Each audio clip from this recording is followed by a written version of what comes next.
Let us continue the topic. The next topic is the evolution only, speciation. So speciation means nothing but process of formation of new species. Okay. So process of formation of new species is called as speciation. Right. So what is the requirement for speciation means the important requirement for speciation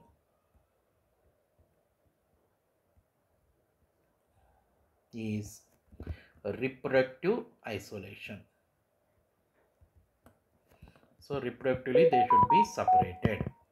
So reproductive isolation is an important requirement for the speciation. Let us see the types of speciation. Okay. So types of speciation. Basically there are two types of speciation. First one is anagenesis. What is meant by anagenesis? Anagenesis is also called as phyletic evolution. Anagenesis is also called as phyletic evolution. So what is anagenesis means? New species are formed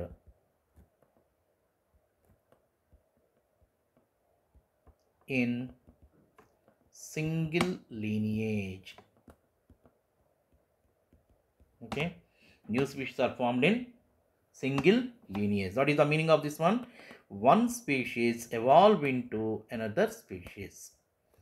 Okay, one species evolve into another species. So anagenesis means new species are formed from single lineage. So let us see what is that. It's a simple example. I'm taking a bird. Okay, then the feather of bird is like this. From this a bird is formed, a bird is evolving. The feathers are, the tail feathers are different. So this is one type of species, this is another type of species. So one species, if one species evolve into another species in a single lineage, we call that one as anagenesis. The second one is cladogenesis. So what is meant by cladogenesis? Cladogenesis is also called as adaptive radiation or divergent evolution. You can use the word adaptive radiation. So cladogenesis is also called as adaptive radiation. Another name for adaptive radiation is divergent evolution.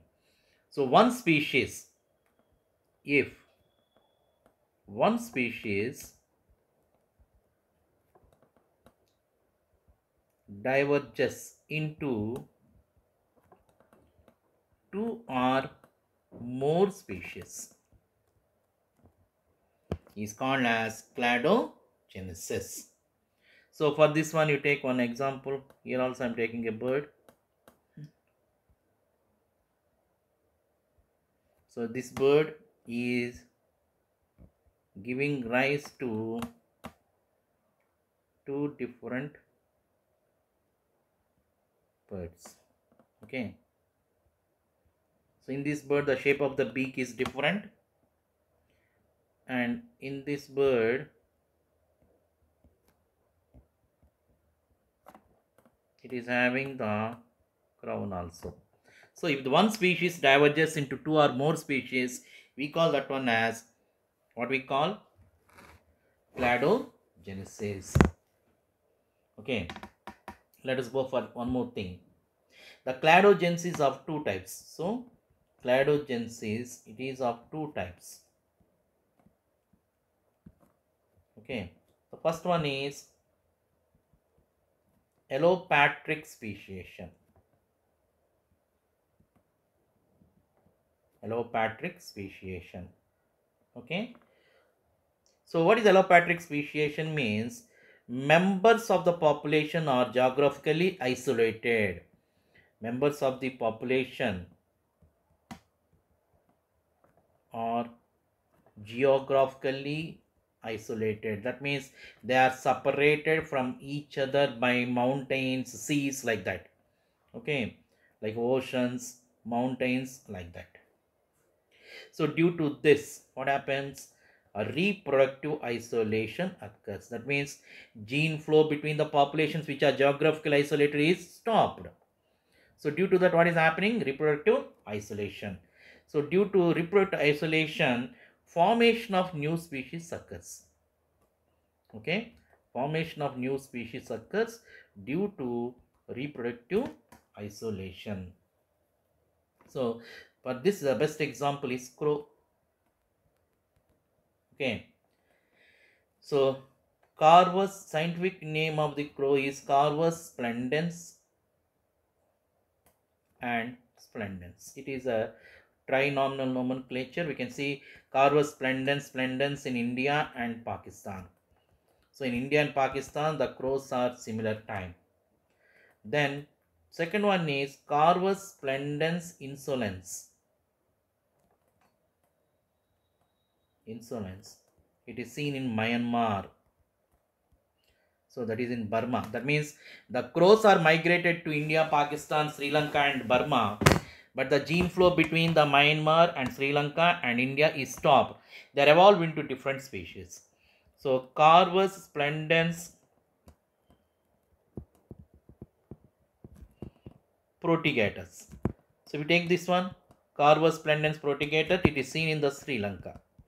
So all these three species are reproductively isolated. There is no flow of genes between these species. So due to reproductive isolation, they are evolved into new species in the Sri Lanka and Myanmar and Pakistan. Next one, sympatric speciation.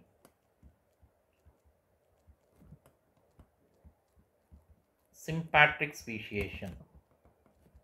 The second one is, what is sympatric speciation? So in sympatric speciation, members of the population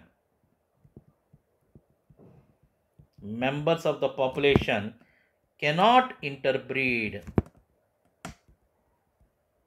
They cannot interbreed due to, why they are unable to interbreed means due to morphological difference. That means morphologically they are different from each other. Right? For example, you take the dog and cow or dog and cat. They are morphologically different and they are also physiologically different.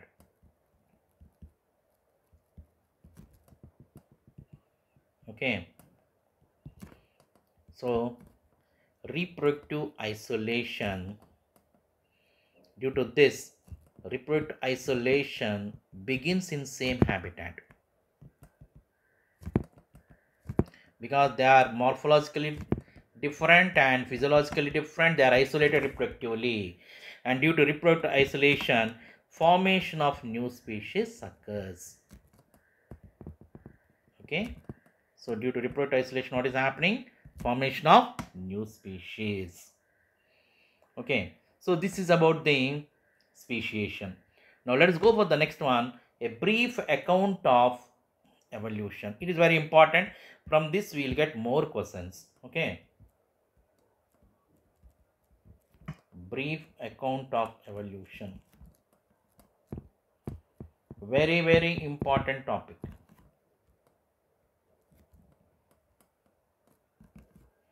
So what is the brief account of evolution? Let us see. So first, cellular forms of life. First cellular forms of life evolved around 2000 million years ago. Okay. First cellular forms of life evolved 2000 million years ago. Right. Before that, non-cellular forms. So we go over the first non-cellular forms. I have to write this one only. First I have written this one. First non-cellular forms. of life. First non-cellular forms of life evolved 3000 million years ago. Okay. Then from where the first cellular forms evolved? So first cellular forms evolved from giant macromolecules. Okay, they evolved from giant macromolecules. So what are these giant macromolecules means?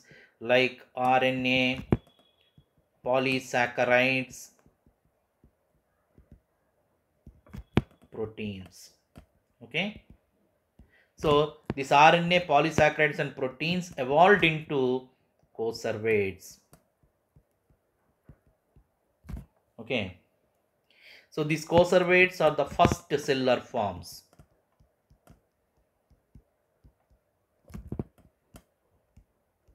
Okay. Then later some cells released oxygen. Okay.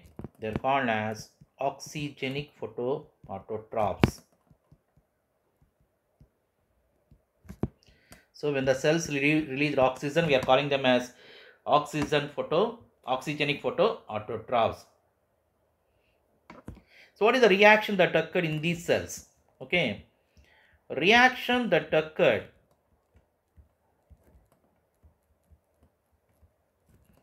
in these cells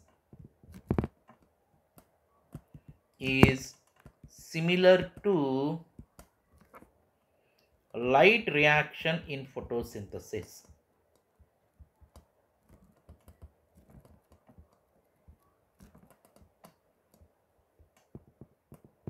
In photosynthesis. For example, you take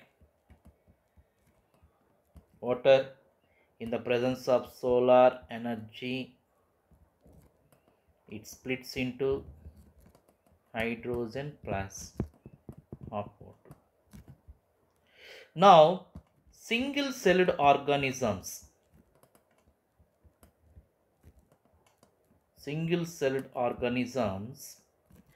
evolved into multicellular organisms. Okay, single-celled organisms evolved into multicellular organisms. Then invertebrates are formed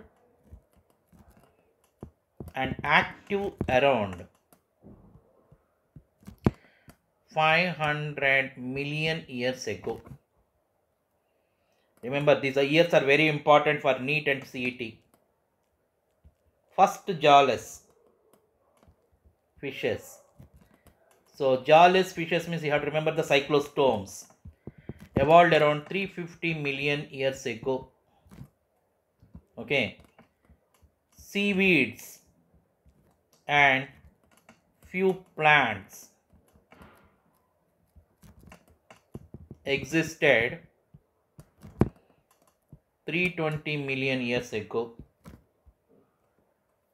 Then what are the first organisms invaded the land? The first organisms invaded land. First organisms invaded land are plants. Plants are the first organisms invaded the land. When animals first invaded,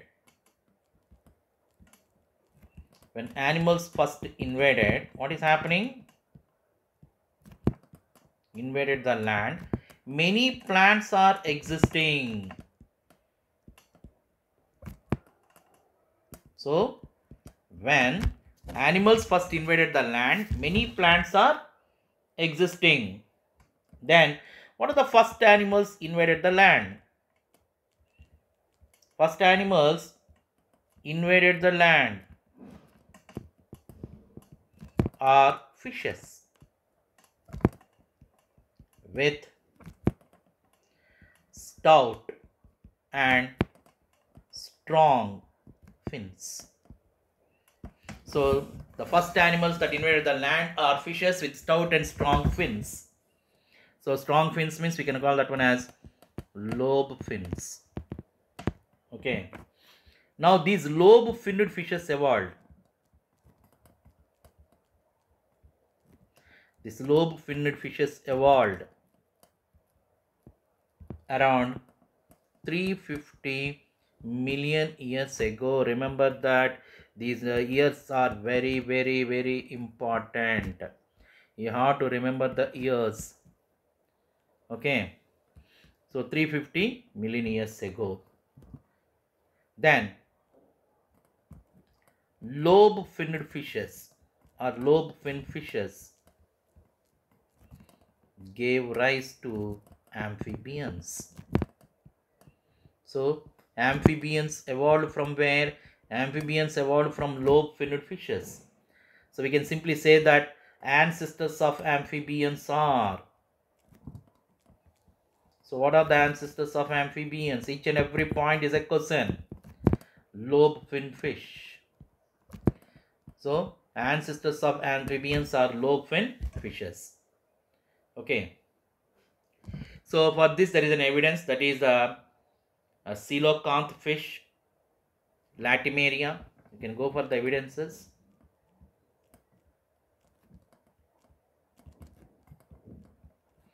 First one, Latimeria. Latimeria is a coelacanth fish. Latimeria is a coelacanth fish. So it is a lobe finned fish. It is a lobe finned fish. And this fish was thought to be extinct. But it was caught. Okay. It was caught in the year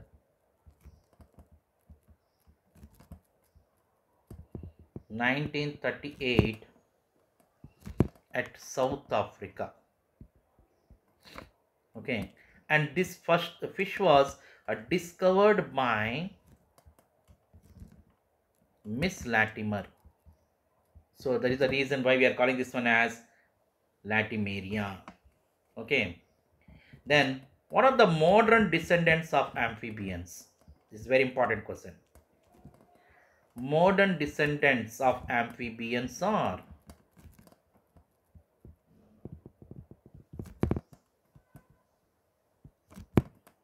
frogs and salamanders. Then these amphibians evolved into reptiles. Amphibians evolved into reptiles. Then modern descendants of reptiles are, they'll be asking you about the modern descendants. Modern descendants of amphibians, modern descendants of reptiles. What are the modern descendants of reptiles? Means tortoise, snakes, lizards, and crocodiles. So these are the modern descendants of the what we call reptiles. Some reptiles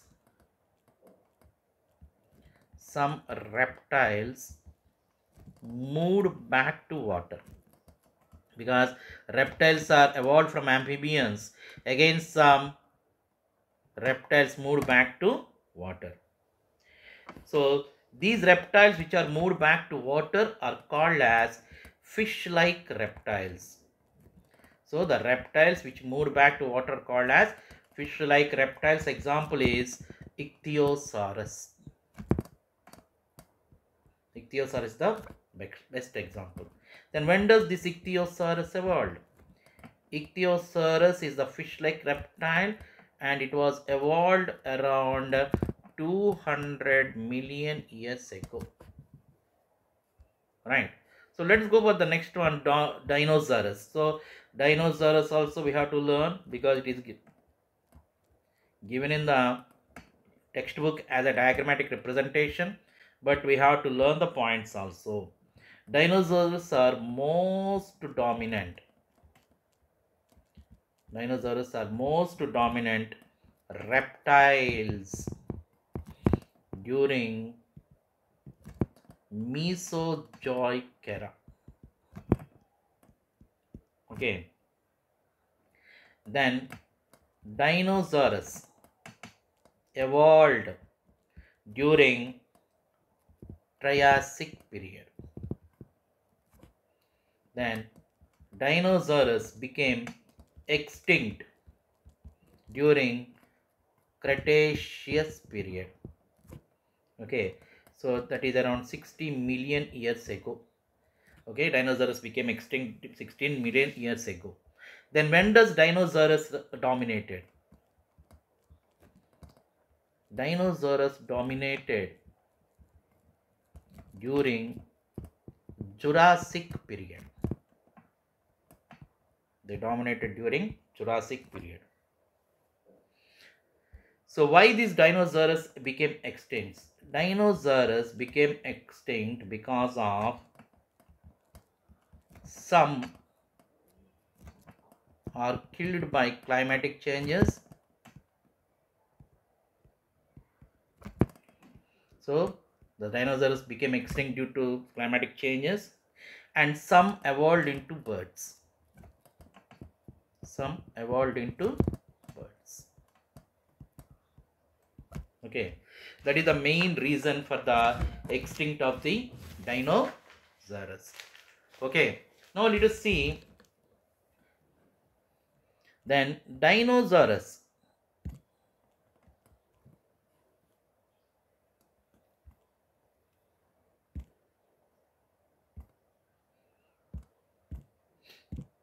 right. Dinosaurs extinct due to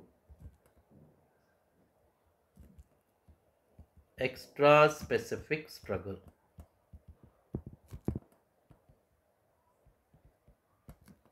Right. So one dinosaurs we have to discuss, which is given in the textbook. What that is?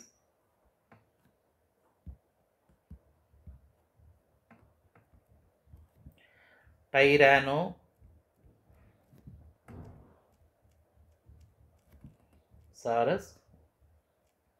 rex. Tyrannosaurus rex. Very important one. You have to remember this one. What is this? This is the largest dinosaurs ever lived. Okay. What is the height of this? This one means height is 20 feet.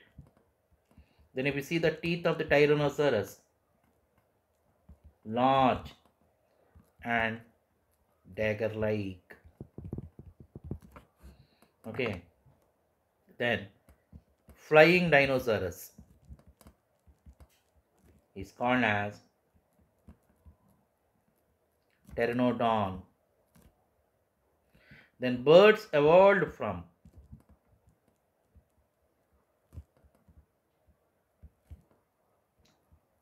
ornithischian dinos. Ornithischian dinos. Then crocodiles evolved from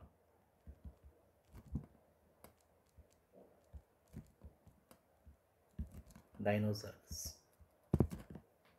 Okay. So this completes about the evolution of reptiles. The later we can see in the next video evolution of mammals also, and also evolution of mammals, plants, and evolution of man. Okay, I'm stopping here. We can see the remaining class tomorrow. Have a nice day. Thank you.